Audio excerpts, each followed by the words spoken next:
pool after the great Paris heist. They have Southampton. I know people will be looking at it and saying, you know, top versus bottom, which we've also said, but it was 3-2 last time they met. Then they also have Champions League in midweek again against PSG, big game, and the Carabao Cup final coming up. So you're shaking your head no. Yeah, it's not going to be 3-2. Okay. It's not going to be 3-2.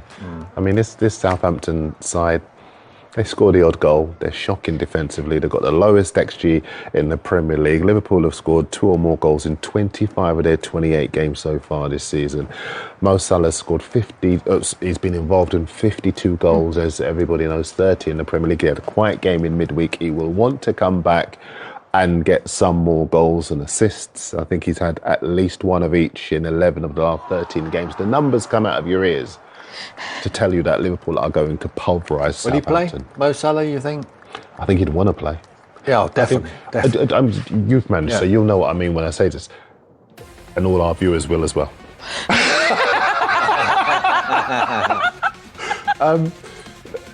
I think part of the key to Arne Slot keeping Salah on side is that he plays him all the time. We saw the bust up between Klopp and Salah at West Ham in the last days, and that breakdown. As Slot is concerned, even when Salah came off, he looked like a face like thunder, but then Elliott scoring after 47 seconds kind of made the point. I think that Salah will want to kind of just remind people who he is. He's having a legacy season anyway. And, you know, I think what will happen is Arne Slot will talk to Mo Salah and he will talk to Virgil van Dijk and he will ask them if they want to play. I think if he had his way, I think he would like to rest them for this game because he knows how difficult that PSG second leg is going to be, and then the cup final the following week. So. The only thing I think is that we were listening to Arne Slot talking in the preamble a second ago, and I watched more of the press conference earlier on Friday, and he was really... The message he seemed to be sending out for me is that I don't want there to be complacency around this game. I want the noise to be ear-splitting. I want the players to be focused. I want everybody to treat this like a final. Because I remember early in the season when they were going to play Manchester United, and everyone believed that would be a cricket score, and Manchester United gave as good as they got. And so I got a feeling... I know you were talking about 3-2 and I was just kind of dismissing it, but I think they will want to be ruthless. I think they'll want to score early so that Southampton can't sit deep, because the game then, you know, what are they going to do? They've got to come out and play, and then I think they'll want to inflict more punishment on them. And that's probably not about Southampton. That's about the fact that there's this big week, they're in the middle of it, and they want to keep the momentum going. Yeah. I mean, you couldn't pick a better time to play Liverpool if you're Southampton. And that sounds really strange, but the only problem is Southampton are so bad. I'm not sure how much life is left in them, how much confidence is left in that group of players, and I'm talking for the manager and the group of players as well, and they're going to the toughest place. You know, Anfield is a fortress. You know, Nottingham Forest won there, they would look at that game and they would say, this is how we're going to break them down. That's a template. But listen, I just think there will be changes. If there's ever going to be changes, it will be for this game. But Darren's absolutely right. If he's whipping the fans up in the media, they can't turn up and all of a sudden he's made 5-6 changes to his team because he's not holding his side of the bargain up. So perhaps you're right. Yeah, I got to say the Southampton fans were very entertaining in that game against Chelsea. They were singing, "You're not so special, we lose every week." And they kept, you know, they got to entertain themselves. And I'm sure your same story at Anfield. What about midweek? The fact that PSG had 27 or 28 shots to Liverpool's 2. I think he's right. And that's why that said, hang it in the Louvre.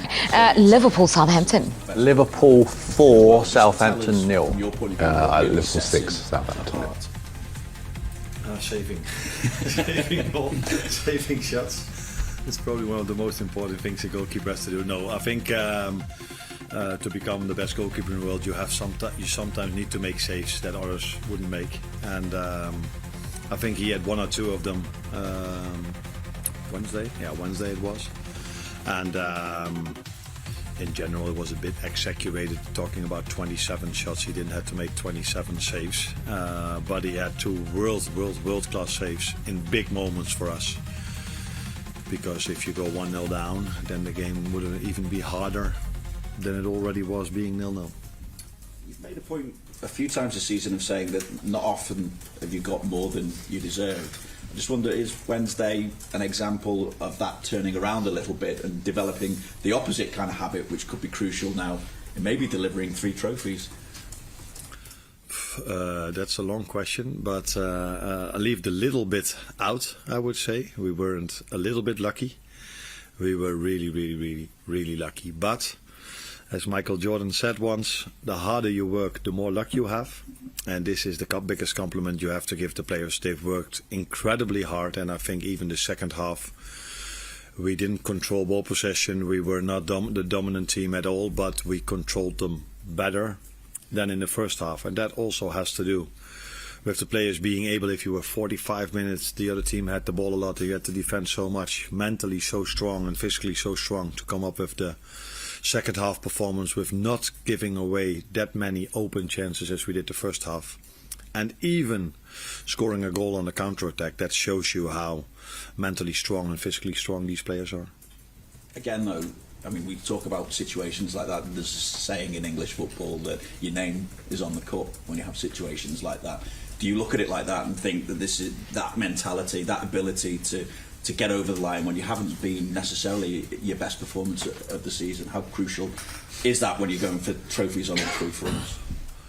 If you want to win something, if it's the Premier League or the League Cup or the Champions League or the FA Cup, you need to have once in a while a game where you don't play your best football and you are lucky, which is maybe not luck if you work as hard as we do, to get away with a result. There are almost no teams that play 38 games, or, and the Champions League is not as much, only good football. I think Real Madrid is one of the best examples of that. They also find a way to win a game if the other team is better than them.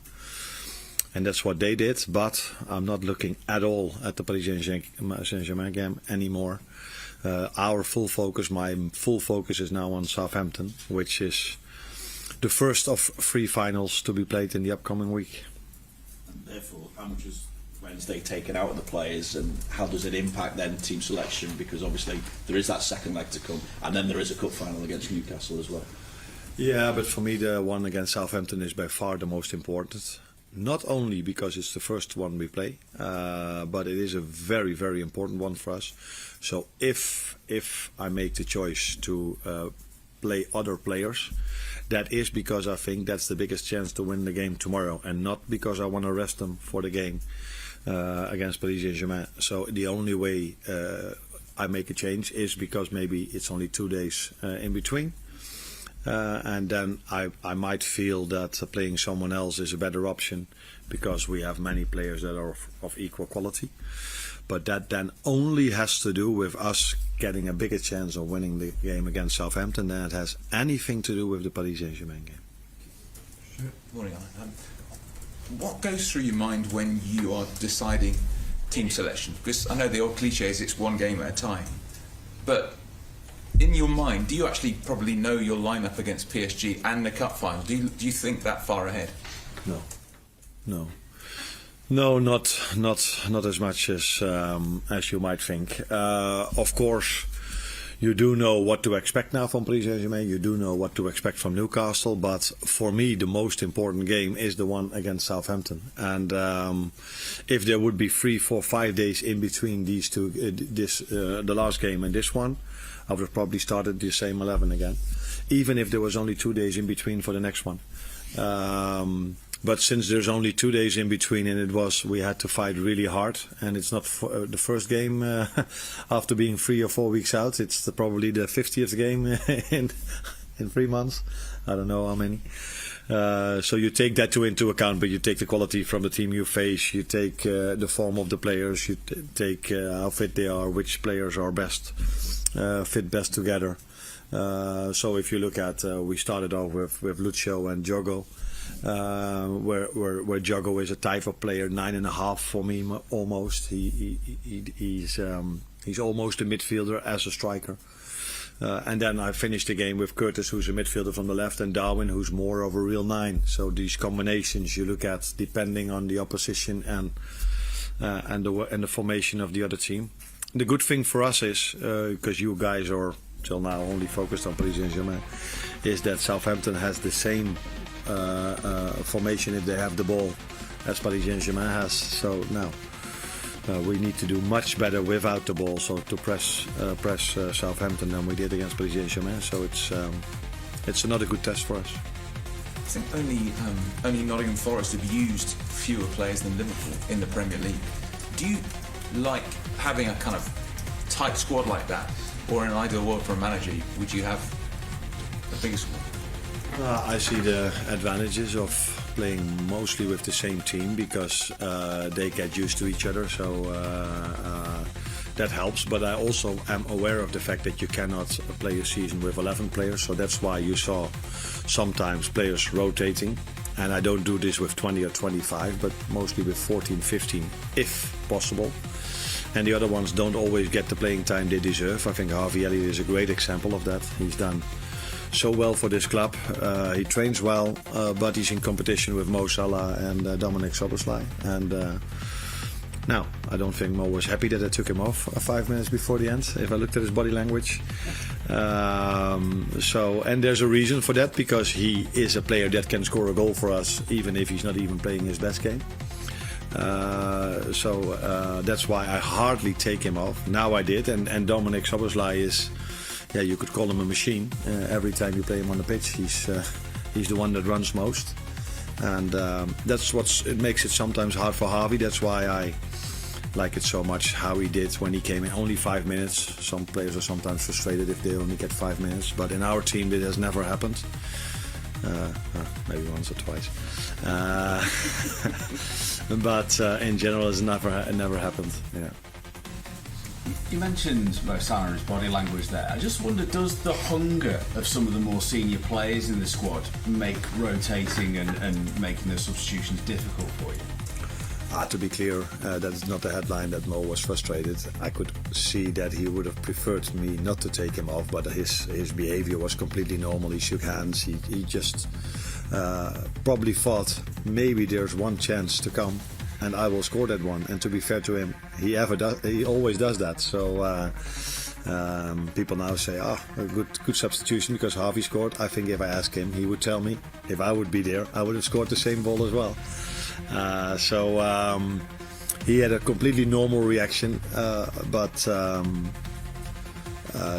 not only the ones that like you probably mentioned, like Mo and Virgil, and the ones that won the league before. I think all of them show great character till now this season, and that's also what we need tomorrow again against Southampton, because they are not playing as a team that is bottom of the league. They take a lot of risk. They go man for man all over the pitch. That's the same what Paris Saint-Germain does, and they probably saw how difficult we had it over there with that game plan.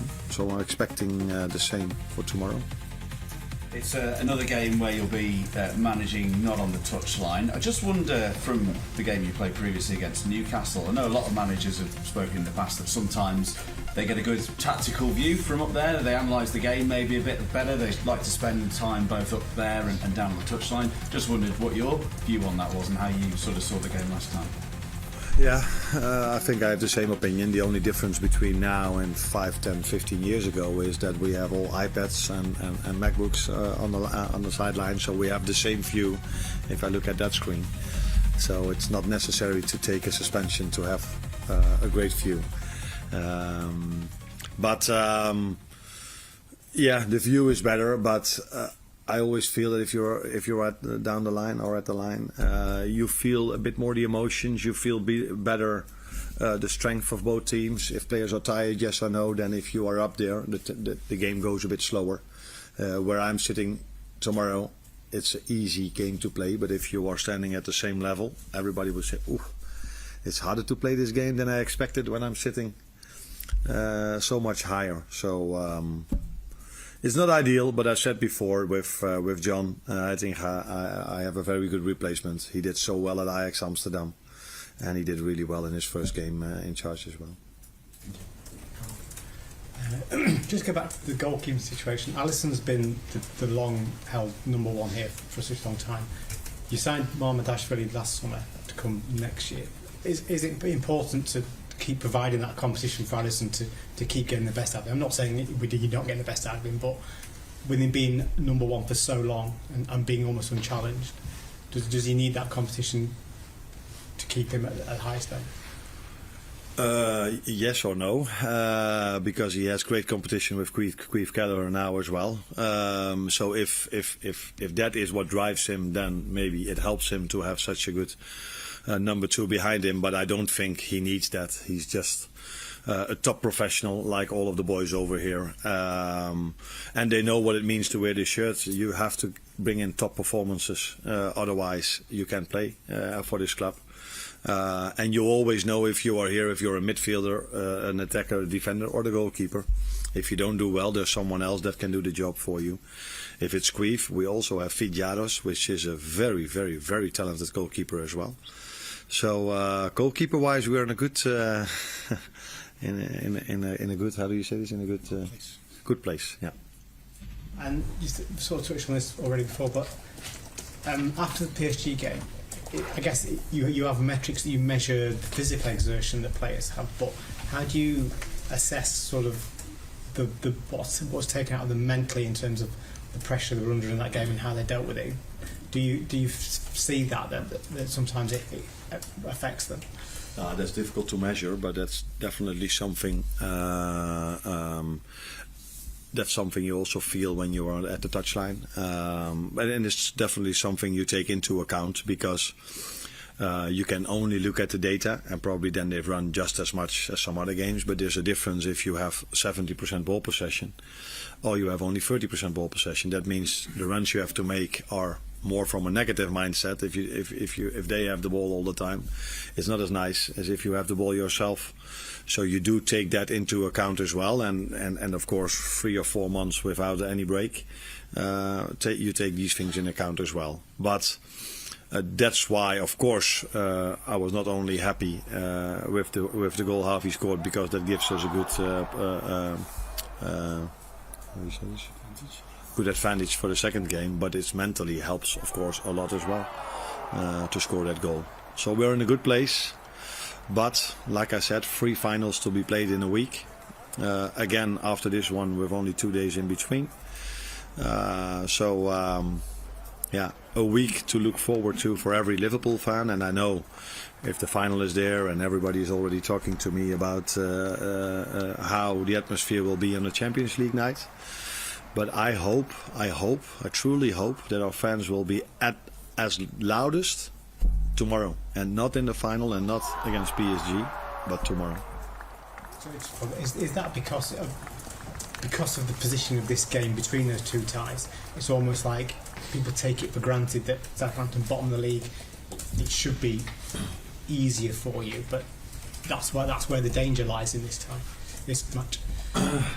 Yeah, I have to convince my players that we play 3 finals, like I said now a few times. And I'm hoping, and that's why I every time come up with the word final, that I influence our fans a bit as well, that they understand how important they're going to be tomorrow. So I'm hoping they will not come into the stadium 5 minutes before the kickoff. I'm hoping the whole stadium is already completely filled half an hour before kickoff. And that these players get the reward for what they did in Paris, for working so hard. So they have great songs. Sometimes when I look at social media, I see these songs coming from Lucio and from Virgil and from Maka, and they are really creative in these songs. Now let's hear them before the game tomorrow, although I'm in the stands. But yeah, maybe I can start them with Isaac. Isaac is always this little boy. Yeah.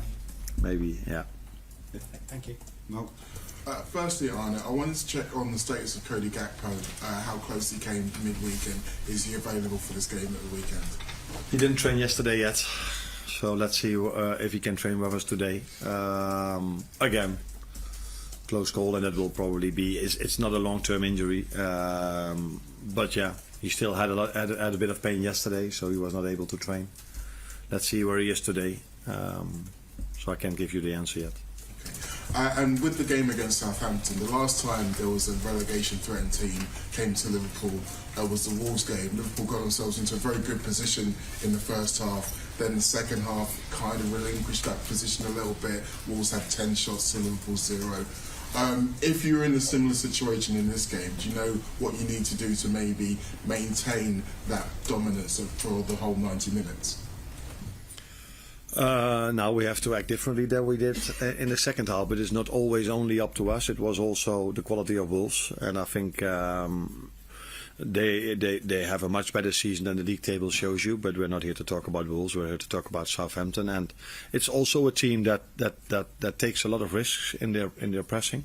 So they're not afraid to go 1v1 all over the pitch. So if you are not sharp or you underestimate things, or it's just because they are more aggressive in certain moments, they can immediately hurt you, and that's also what Wolves did the second half. First half they were maybe a bit lower, defending a bit deeper, where in the second half they had nothing to lose and they just came at us. And we did had one or two answers, because I think we scored a goal which was offside and we had a penalty that was turned over, both correct. But yeah, if a team takes that many risks, we saw this with Paris Saint-Germain as well, it's hard to play through it. But if you only do it once or twice in the right way, it immediately leads to a goal, and that's what we saw just before half-time against Paris Saint-Germain, when Jot was 2-3-1 with Luis Diaz, and we saw this in the last minute where Harvey was completely free and Darwin saw him, and we scored a goal. Mandy, last one. Hi, Arne.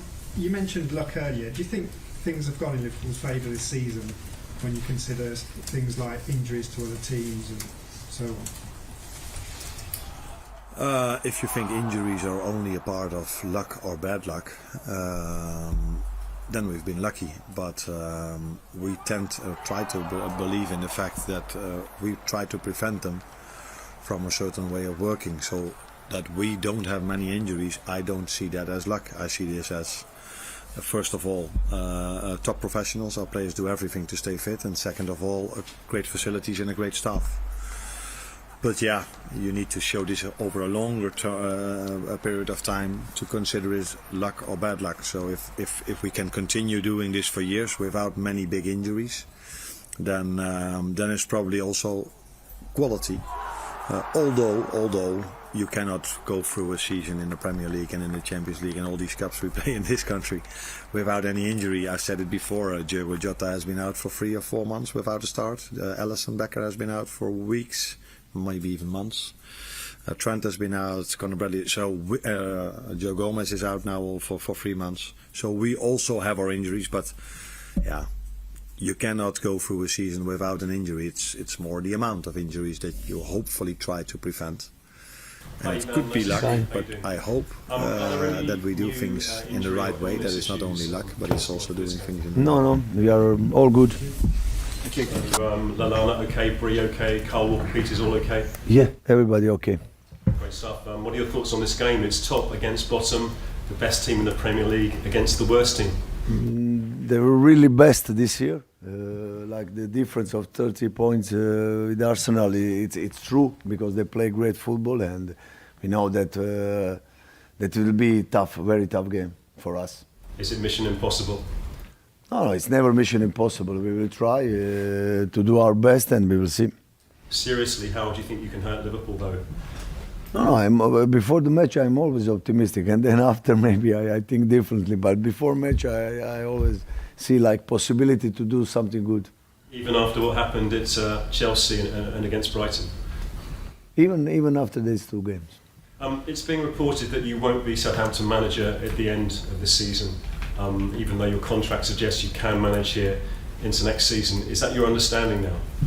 No, it's normal for everybody manager. When you have a result, everything is good. When you don't have a result, you have doubts, or club has doubts. It's a normal situation. I'm used to it in this. For every manager is like this. Nothing special.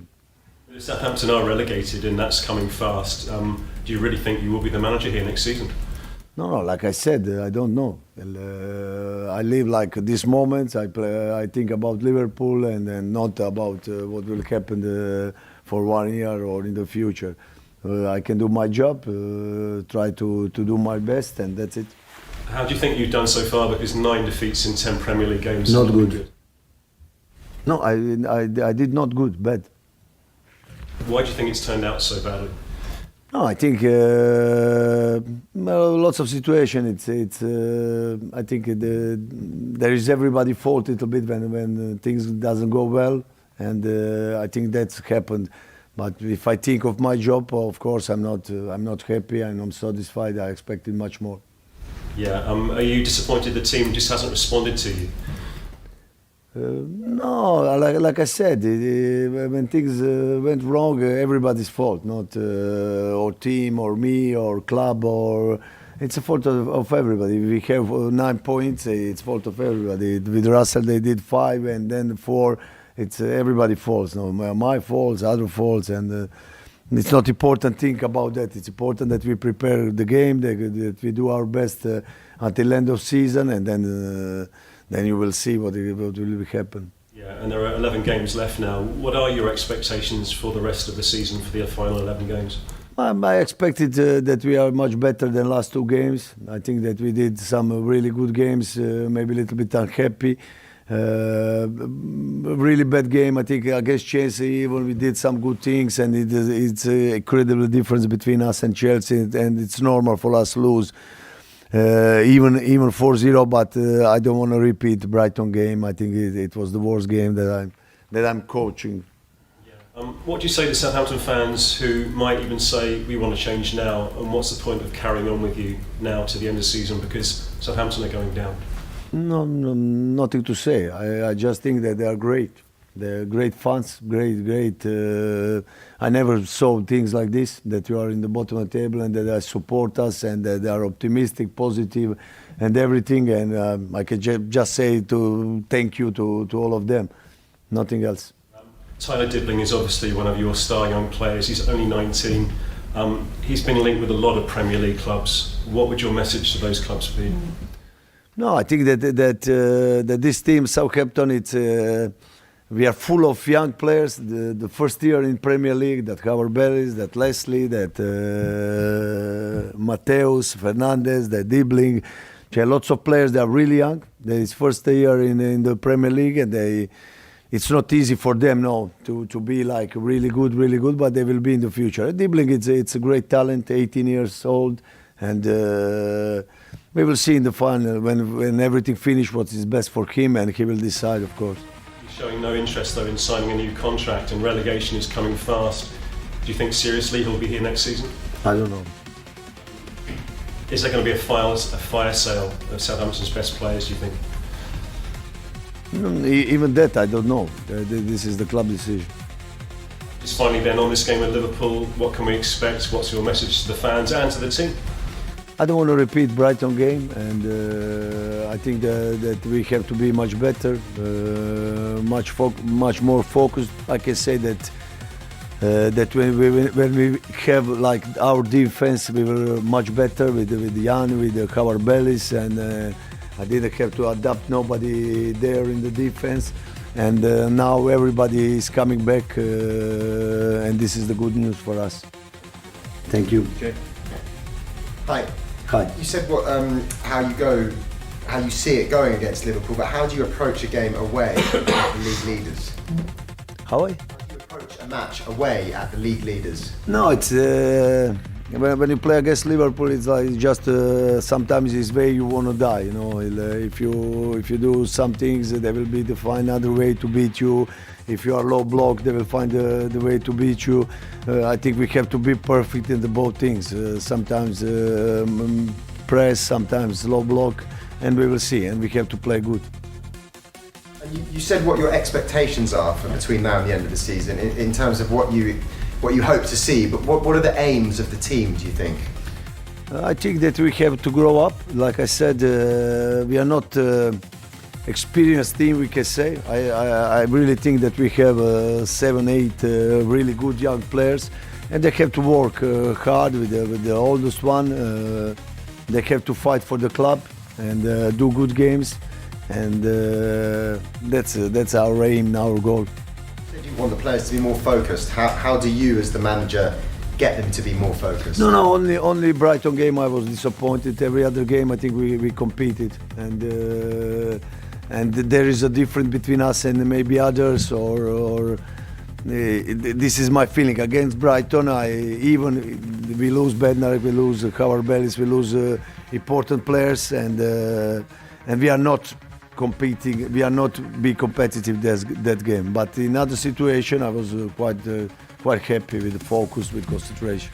You also said that you've never been in this situation as a manager. So how do you?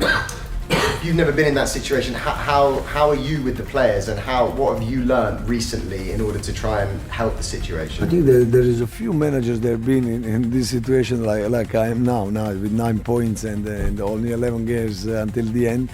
And personally, it's not easy. It's not easy like to live some accumulation, and then you have to be tough and try to work with the guys, be close to them. They understand they are young. There is a moment of growing up, and this is the moment they have to remember in the future. They have to become tough in this moment now.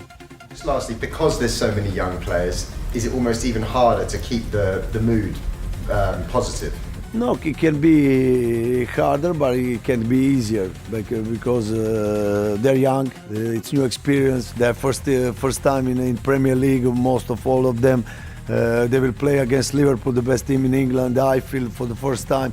I think they will have lots of motivation. Adam? Ivan, just on the job you're now in. When we first met, you talked about you could have stayed in Italy, you've been paid by Roma, relax, have a nice time, but you came here for the challenge. Can you still enjoy parts of the job, or is it all about results? No, like I said, honestly, no, it's not easy because I'm not used to it. To lose 4-0, for me it was like it finished 0-0. I'm okay, I'm happy, and like that. It's not easy personally, to lose in the game, but like I said before, like for my players, young players, it's a great experience. I have to be tough. I have to think that it's something good can happen with these bad times, and I'm focused about that. Yeah. When you go to Liverpool, I know you like to be aggressive, and you want to be aggressive, and you're man-to-man marking, defending. Can you do that against Liverpool, or do you have to adapt your game a bit? I have to adapt. Yeah. So perhaps sit more in a No, low. I think that there was a game that we are really good in defense, that we conceded not too many, and Brighton game, maybe I even there, maybe I make mistake not adapting, and then now I see, but it was like after Ipswich game, and we were enthusiastic and everything, and maybe I made mistake there, and because we didn't have Bednarek, we didn't have Howard Bellis, you have to adapt players. Some situation they are not capable to do it, which is normal, and now of course I want to mix a little bit, to try not to lose everything what we work, but even adapting the team in the situation against Liverpool. No? The last few games you've had to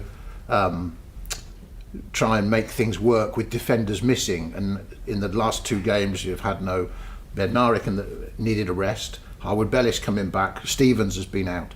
Have you got enough centre-backs now to give you the structure you want in the team? Are they all fit and they all available to you? No, I think that we are all good now, all in the shape. We are not bad now in defensively way.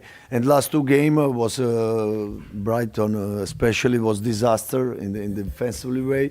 And now with Jan again, with Howard Bellis, who is coming better, with Bella, who is an option, we have more solution, and it's good things for us. And enables you to put Joe Rebo back in the midfield option because you enjoy him. I think a great guy. He gave me, against Ipswich he did really well. He gave me like disponibility to play there. And of course he can do it one game or 45 minutes, not every game. And I think it was my bad decision against Brighton to put him again there, and doesn't want to change, And even the only thing when I can say bad about myself and I said you did wrong at that game. I was thinking about you last night watching Liverpool at Paris, and I thought, now Southampton need to defend on Saturday like Liverpool are defending in Paris. Did you watch the game? What did you think of that Liverpool performance? No. The Paris Saint-Germain was much better team. You can win, I think, one game like this in 100 games. I think that it was a huge difference. I was really surprised, but it's like different players. I think so that they can play even lots of moments 1v1 in the defense and moving the ball well. And the players of Paris Saint-Germain, they don't have problem be 1v1 with the Salah, 1v1 with the Nunez, Jota, Szoboszlai. They were great. I think Paris Saint-Germain was much better team than Liverpool. Just finally, you're of an age where when you were growing up like me, Liverpool were dominating English football. Yeah. Are you looking forward to going to Anfield? No. I was imagining like better situation to enjoy the game completely, but it's huge thing go to the Eiffel and listen the crowd singing before the match, and I think it will be like great experience for me. Thank you. Thank you. Okay, for 10:30, Alfie. Hi, Ivan. Was it nice last weekend to have a weekend away from the pressure of games, or would you have rather been on the touchline and managing? Excuse me. Last weekend there was no game. No, it was good for us because we had lots of injuries, lots of players. They play a lot, like Mateus, like Kyle, and they needed a little bit of going down, a little bit of rest, and we did 4 or 5 days easy, and then last 2 days we work like normal. Has it been possible to stay positive with the players and to keep encouraging them like you do to us? No, they have to be positive. Like I said, if you watch these guys, it's a great experience for them, and they will play against Liverpool, who will be new his leader on the Premier League, and there will be motivation. And even after the training, they always stay. They work. They want to be better mentally. For me, they are great guys. I was quite surprised when George posted a picture of you in the boxing ring last Saturday with Ryan Garner. What did you make of that event? No, because I meet him one day here in our training ground, and immediately I feel the empathy. I don't know why is that. Sometimes you know somebody or find somebody and you feel he's like my friend from years. And I feel that for him in these 10 minutes that we have spoke about everything, about training, about how we are training, how he is training, and everything. And I want to be there to give him like courage or support. And it was incredible experience. You really pleased for him to win? No, he was great. Technically incredible, footwork incredible. And lots of passion, lots of heart. I really like Ryan, great guy. Have you given him tickets to every game for the rest of the season? No, I think he had tickets. He didn't ask me, but it's no problem. Just for the city of Southampton, I suppose how important is it to have successes like Ryan Garner, winning a European title, showing all the young people from this area that you can do it? No, it was a great atmosphere. I think it was all Southampton there. And it was really great experience, and I know a little bit of story of Ryan, how he became the boxer, and it's example for everybody. Have you always been a boxing fan, or was this new? No, it's something new for me. Can I just ask quickly about Adam Lallana, Cole Peters and Joe Lumley as well? They're all out of contract this summer. Do you think there's any chance that any of them stay? No, we didn't speak about that in this moment. You haven't spoken to any of the players about No, chance? with anybody. No problem, thanks. Thank you. On the three centre-backs we've touched on, Taylor, Jan and Jack Stevens, are they all fit to start at Liverpool? Yeah, they are. The whole team, it's a good, it's good shape. There is no more injuries, and okay. I mean, Adam sort of touched on it then about the problem that's been at left centre-back, and you said about Taylor as someone who you'd like him on the right, but he can play on the left. Is that something that we may see that you can finally fix that problem? No, I think that the best position for Howard Bellis is play on the right, but he can play on the left because he's extremely technical, and it was the best option for us when you don't have a left centre back to put Howard Bellis there, and I think when he played, that he played really good. Armel Bella-Kotchap's had to be really patient and just kind of waited until all these players have been injured, and he's finally got his chance. Has he shown you enough that he can keep his spot in the team now? Because I know he'll still want to play. No, I think it's a process for him after 2 years. I think he did two games that we can be satisfied knowing that he didn't play for a long time. for him it's important now that he can play from the beginning, 20 minutes, 30 minutes, but now in this moment I count to him. James Bree is someone who's played a lot. Well, only injuries, I'm sorry, is Bree. I was going to ask you, because with all the players back, does that almost threaten his position a little bit? Because he's been playing at right centre-back, which isn't necessarily his strongest Now it's position. no problem because he's injured, and then we will think about that later. You told us the other week that you're only focused on the players who are at Southampton. You don't necessarily speak to the ones who are injured and stuff like that. But for the players who are out on loan, whose responsibility is that to sort of look after them and still make them feel part of the club? I think the club will think about that in the final of the season. I know lots of them, how they play. They are in the form, but we didn't speak about that in this moment. Is there nobody who's going out and chatting to them week to week or keeping in touch with them now? No, they are controlling the players, of course. Okay. Thank you. Thank you very much. Good luck.